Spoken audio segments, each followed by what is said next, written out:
कई बड़ी बातें जो दिखाई दे रही हैं, खासतौर पर एक बड़ी मांग है सालों से रेल टर्मिनल उसको पूरा करने की बात आपने कही है, एयरपोर्ट की बात आपने कही है। क्या लगता है कहीं ना कहीं दिक्कतें होंगी? बहुत बड़े वादे हैं। जो 49 बिंदुओं का ये घोषणा पत्र है, इसमें 18 बार ये लिखा हुआ है कि सरकार आने पर, क्या कुछ संशय लग रहा है क्या? एक शब्द इस चुनाव में बहुत चल रहा है, मोदी की गारंटी। इसको क्या माने, ओपी की गारंटी?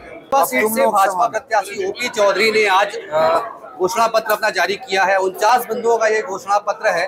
तमाम तरह के बड़े वादे, तमाम तरह की जरूरतें जो रायगढ़ विधानसभा क्षेत्र की, रायगढ़ शहर की है, उन जरूरतों को पूरा करने के वादे किए गए हैं। सीधा ओपी चौधरी जी से जानते हैं, क्या कहेंगे आज जो घोषणा पत्र आपने जारी किया है? क्या हमने बहुत महत्वाकांक्षी और बड़ा लक्ष्य निर्धारित करते हुए घोषणा पत्र बनाया है, ये विकास पत्र बनाया है।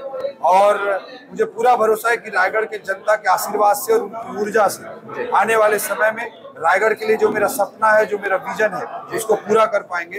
इसमें हमने बड़े बड़े लक्ष्य निर्धारित किए हैं और उन बड़े लक्ष्यों के लिए जनता के आशीर्वाद से ऊर्जा प्राप्त करके हम प्रयास करते रहे। कई बड़ी बातें जो दिखाई दे रही हैं, खासतौर पर एक बड़ी मांग है सालों से रेल टर्मिनल उसको पूरा करने की बात आपने कही है, एयरपोर्ट की बात आपने कही है।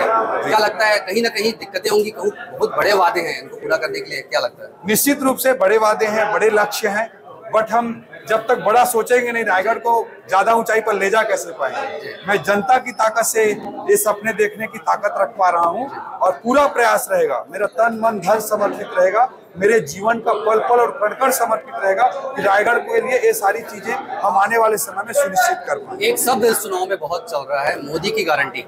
इसको क्या माने, ओपी की गारंटी? मोदी जी की गारंटी तो हमको बड़े चीजों में मिल ही रही है।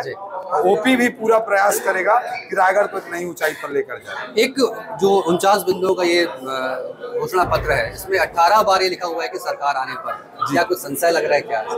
संशय वाली बात नहीं है। हम जनता के सामने अगर कोई बिंदु को, कोई विकास के बिंदु को लेकर जा रहे हैं, कोई कमिटमेंट लेकर के जा रहे हैं, तो हम ईमानदारी के साथ बात को रखना चाहते हैं। कई ऐसे बड़े बिंदु होते हैं जो सरकार आने पर मैं आसानी से करा पाऊंगा, सरकार नहीं रहने पर भी मैं विधायक के रूप में लड़ाई लड़ूंगा, लेकिन जनता के सामने ईमानदारी रखना भी उतना ही जरूरी होता है। इसलिए मैंने कंडीशन भी मेंशन किया। भाजपा के घोषणा पत्र का तीखा असर जो है विपक्ष में दिख रहा है। कांग्रेस ने आज घोषणा की है कि हम 1250 रुपये महीना महिलाओं को देंगे। क्या लगता है कि मुद्दे नहीं है इसलिए कॉपी कर रही है बीजेपी की, या डर गई है कि बीजेपी सरकार में आने वाली है?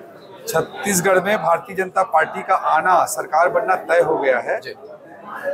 चाहे भाजपा का संकल्प पत्र हो या कांग्रेस का घोषणा पत्र छत्तीसगढ़ के संदर्भ, बिना डबल इंजन के सरकार को पूरा नहीं हो सकता। इसलिए छत्तीसगढ़ की जनता, डबल इंजन की सरकार तो केवल भाजपा दे सकती है, केंद्र में मोदी जी का सहयोग भाजपा में ही मिल सकता है। इसलिए छत्तीसगढ़ में भी भाजपा पे के मोदी की गारंटी पे जनता भरोसा करेगी, न कि कांग्रेस के झूठे पुलिंदों पर। तो 48 बिंदु का घोषणा पत्र बीजेपी ने जारी कर दिया है। एक और मोदी की गारंटी है तो दूसरी ओर ओपी की गारंटी है। तमाम जरूरतों को पूरा करने की कोशिश की है। ये दावा किया गया है कि अगर सत्ता में आते हैं, अगर वो जीत कर आते हैं, इन वादों को पूरा जरूर किया जाएगा।